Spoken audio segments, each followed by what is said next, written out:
Hello viewers, welcome to the next video of the Tricks in C++ playlist. Today we will be learning about the comparator functions with the help of a sorting example in which the comparator functions are mostly used. So what do we do first? We first take an input which will be the size of our array. We'll write sin n and then we'll declare our array int n, and then I will run a loop from the first index to the last index. So I've already defined a macro which runs from A to B over here. So if you have not seen my macros video, just go through this playlist and have a look at it. And we have taken the input in our array. Okay, so now what do? When we sort this array, we write sort the array name comma then the array name again plus the size of the array. Okay, if we wanted to sort in ascending order, we would have simply done this. Now if we want to sort it in decreasing order, if we would have done only this, and we would have been sorted in ascending order. But what if we want to sort it in decreasing order? What do? We write a comparator function. So what do? We simply write comma and the name of the comparator function. For example, I'll write my comparator function as comparator only.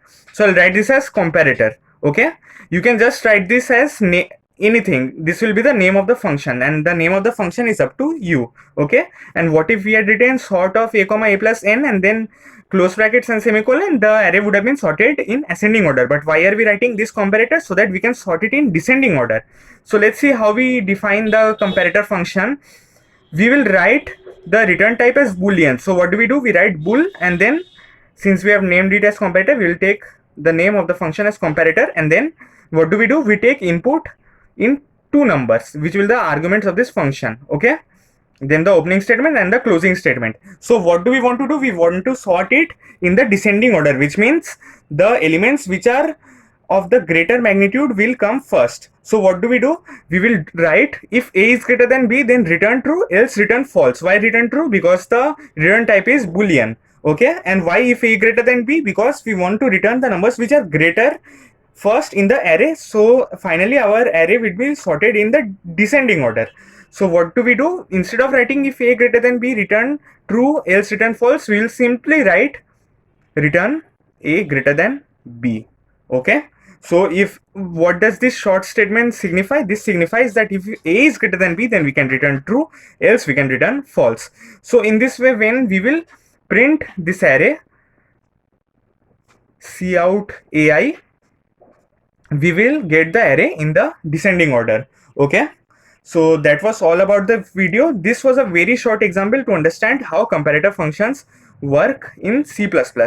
Well, you could have given any condition which would have satisfied your needs as per the necessity or the requirement of the program. Okay, so this is how we sort the arrays in decreasing order.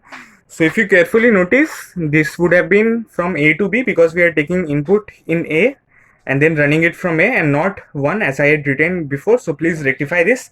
And another shortcut that I'm gonna tell you to sort the array in decreasing order, that has been provided by the STL library. So all you need to do is write a comma a plus n comma greater int and then the function symbol. Okay, if you write just this and then print this array from 0 to n minus 1 index, then you will get to see that the array has already been sorted in the decreasing order. So if you wanted to sort in increasing order, you would have not written this greater int and then the function symbol, and if you wanted to sort this array in the decreasing order, you would have to write this. So this is one advantage of the STL which we include in our code with the help of this bit standard C++.h. So thanks for watching this video.